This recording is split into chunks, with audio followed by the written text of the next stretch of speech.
If the prices have been going up by the control of the companies and not inflation, why have these companies that have been accused of price gouging not raised prices before the pandemic? Why didn't they raise them before if they can just do it right now? Dr. Mabud, you first, quickly. Yeah, companies have power to hike prices in a crisis precisely because they have so much control over the system. And they're able to exploit the situation where there is a crisis and people are vulnerable to take advantage of that and hike prices on consumers. So the grocery store or the gas station across the street or across town can't kind of lower it if their competitor is just being opportunistic.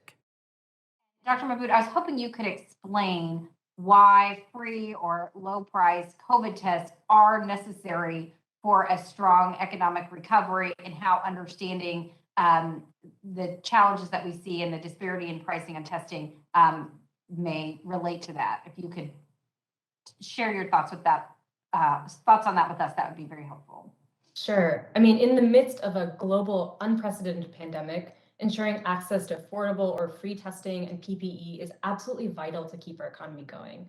Because our economy is fundamentally at its best when we are at our best, right? And that means addressing health concerns. And that means addressing, all the barriers that workers and families are facing in contributing to our economy, whether that's childcare or testing. And so for essential workers putting their health at risk every day, or for parents who have children in school and are worried about transmission, masks and at-home tests are an important backstop to prevent the spread of the virus. And in doing so, they're an important backstop to a healthy economy that really supports all of us.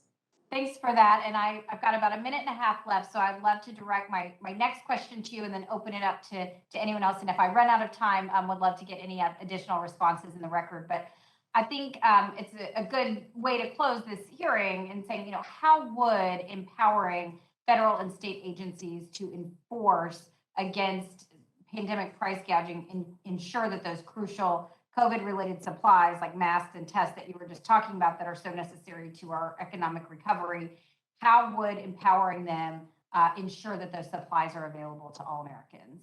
A clear federal standard that ensures that consumers across the country, no matter where they live, no matter what state they live in, are able to be protected from price gouging, especially for essentials in a global pandemic, is a really clear and straightforward way of ensuring that we do have a healthy economy and that people are able to access the goods that they need.